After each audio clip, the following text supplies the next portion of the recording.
জাতীয় ঈদগাহ ময়দানে চলছে পবিত্র ঈদুল আজহার প্রধান জামায়াত আয়োজনের শেষ মুহূর্তের প্রস্তুতি।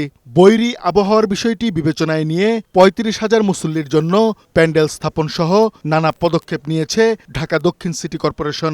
জাতীয় ঈদগাহ মাঠে সুপেয় পানি, অজু ও টয়লেটের ব্যবস্থা ছাড়াও মুসল্লিদের জন্য রয়েছে প্রাথমিক চিকিৎসা সেবা কেন্দ্র, মেডিকেল টিম ও অ্যাম্বুলেন্স সুবিধা। মুসল্লিদের নিরাপত্তায় মাঠে স্থাপন করা হয়েছে সিসি ক্যামেরা। বিভিন্ন আইনশৃঙ্খলা রক্ষাকারী বাহিনীর সদস্যরা সহ র্যাবের ডগ স্কোয়াড নিরাপত্তা নিশ্চিতে কাজ করছে।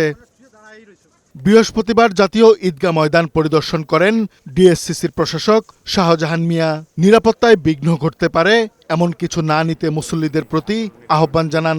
এখানে নিরাপত্তার কোনো ঘাটতি থাকবে না, তবে যারা মুসল্লিরা আসবেন তাদের প্রতি আমাদের একটি স্বনির্বন্ধ অনুরোধ থাকবে, এমন কোনো যন্ত্রপাতি সাথে করে আনবেন না যেটা নিরাপত্তার জন্য হুমকি স্বরূপ মনে হতে পারে। প্রয়োজনে আপনাদের জায়নামাজও আনার দরকার নাই, কোনো পানির বোতল আনার দরকার নাই। ঈদের জামাত আমাদের সকাল 7:30টায় শুরু হবে এখানে।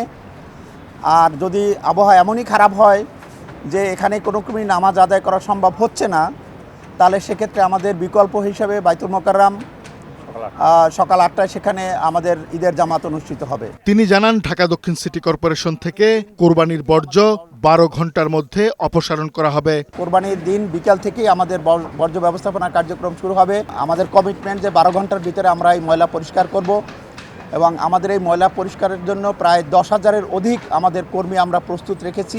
নগর ভবন বন্ধ থাকলেও পরিচ্ছন্নতার কাজে যুক্ত বিভাগগুলো চালু আছে বলে জানান তিনি। কাজী ফরিদ, বৈশাখী সংবাদ, ঢাকা।